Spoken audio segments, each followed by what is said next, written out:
আসসালামু আলাইকুম, hello viewers, welcome to my channel.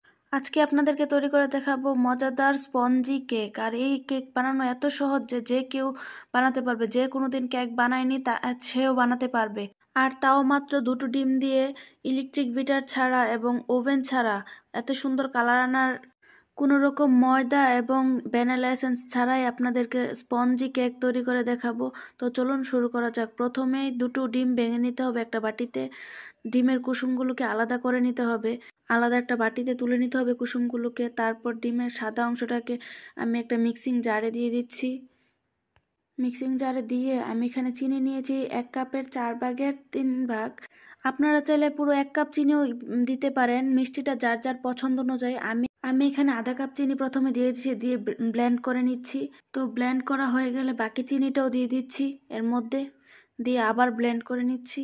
তারপর ডিমের কুসুমগুলো দিয়ে দিচ্ছি এর মধ্যে, দিয়ে আবার ব্লেন্ড করে নিচ্ছি। তো এখানে ব্লেন্ড করা হয়ে গেছে, দেখতেই পাচ্ছেন। এবার একটা বাটিতে আমি এটাকে তুলে নিচ্ছি। দেখুন এখানে ডিমটা একদম ভালোভাবে ফোম হয়ে গেছে, একদম ঠিকঠাকভাবে, দেখতেই পাচ্ছেন। এখন এটাকে একটা বাটিতে উঠিয়ে নিয়েছি, নিয়ে 1/2 কাপ তেল দিয়ে দিয়েছি এর মধ্যে, দিয়ে একটা বিটারের সাহায্যে একটু নাড়িয়ে দিচ্ছি। তারপর এখানে দিয়ে দিচ্ছি একটু লেবু। লেবুটা দেওয়ার কারণ হচ্ছে ডিমের যে গন্ধটা থাকবে ওইটা চলে যাবে। আমি এখানে ভ্যানিলা এসেন্স ব্যবহার করছি না, লেবুই ব্যবহার করছি। দিয়ে দিচ্ছি অল্প একটু লবণ। এর মধ্যে দিয়ে দিচ্ছি 1 কাপ আটা। আটাটাকে খুব ভালোভাবে চেলে নিতে হবে। দিয়ে দিচ্ছি আধা চামচ বেকিং পাউডার। বেকিং পাউডার দেওয়ার পরে এগুলো সবগুলোকে মিক্স করে নিচ্ছি, দেখতেই পাচ্ছেন। বিটারটাকে একদিক দিয়ে ঘুরিয়ে ঘুরিয়ে মিক্স করবেন। এবং আমি এখানে ভিডিওতে খুব স্পিড দেখাচ্ছি, কিন্তু আপনারা একদম আস্তে আস্তে আলতোভাবে মিক্স করবেন, না হলে কেকটা ভালো হবে না এবং স্পঞ্জি হবে না। তো এবার মিক্স করা হয়ে গেছে খুব ভালোভাবে।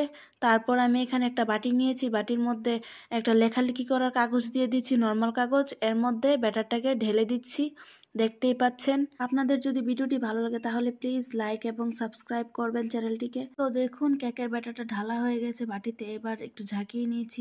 তো এবার গ্যাসের চুলার মধ্যে একটা সিলভারের হাঁড়ি বসিয়ে দিয়েছি, বসিয়ে এটাকে 10 মিনিট প্রিহিট করে নিয়ে তো এর মধ্যে 4টা নর্মাল কাগজ দিয়ে দিয়েছি, দিয়ে কেকের বাটিটাকে এবার বসিয়ে দিয়েছি, দিয়ে ঢাকনা দিয়ে একটা শিল দিয়ে দিয়েছি ওপর দিয়ে, যাতে ভালোভাবে আটকে থাকে ঢাকনাটা।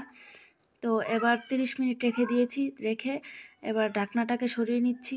তো এই যে দেখুন কত সুন্দর কালার হয়েছে, দেখেই বুঝতে পারছি যে হয়ে গেছে। তারপরও আপনাদের জন্য দেখিয়ে দিচ্ছি, কাঠি একটা দিয়ে চেক করে নিচ্ছি। এই যে দেখুন কাঠিটা ক্লিন এসেছে, তার মানে হয়ে গেছে। তো এবার এটাকে গরম থাকা অবস্থায় নামিয়ে নিয়েছি, নামিয়ে একটা পরিষ্কার কাপড় দিয়ে ঢেকে রেখেছি 10 মিনিট। 10 মিনিট পর কাপড়টাকে ছড়িয়ে দিয়েছি কেক থেকে, দিয়ে এবার দেখুন একটা ছুরির সাহায্যে কেকটাকে আলগা করে নিচ্ছি বাটির থেকে, দেখতেই পাচ্ছেন। এইভাবে সাইড দিয়ে ছুরিটাকে ঘুরিয়ে ঘুরিয়ে কেকটাকে আলাদা করে নিচ্ছি বাটির থেকে। তো এবার হয়ে গেছে, দেখতেই পাচ্ছেন। কেকটা মাশাআল্লাহ দেখতে অনেক বেশি সুন্দর হয়েছে। তো কেকটাকে উঠিয়ে নেওয়ার জন্য আমি এখানে একটা প্লেট নিয়ে নিয়েছি। তো এবার এটাকে ঘুরিয়ে উঠিয়ে নিয়েছি। তো এবার এর কাগজটা উঠিয়ে নিয়েছি, দেখতেই পাচ্ছেন। কেকটা মাশাআল্লাহ অনেক সুন্দর হয়েছে, আর উপরের কালারটাও একদম ওভেনের মতো হয়েছে। আর এরকম ওভেনের মতো কালার চাইলে সিলভারের হাঁড়ি এবং ঢাকনা ব্যবহার করতে হবে, এবং ভিতরের কাগজগুলো দিতে হবে, তাহলেই খুব সুন্দর ওভেনের মতো কালার আসবে চুলাতেই।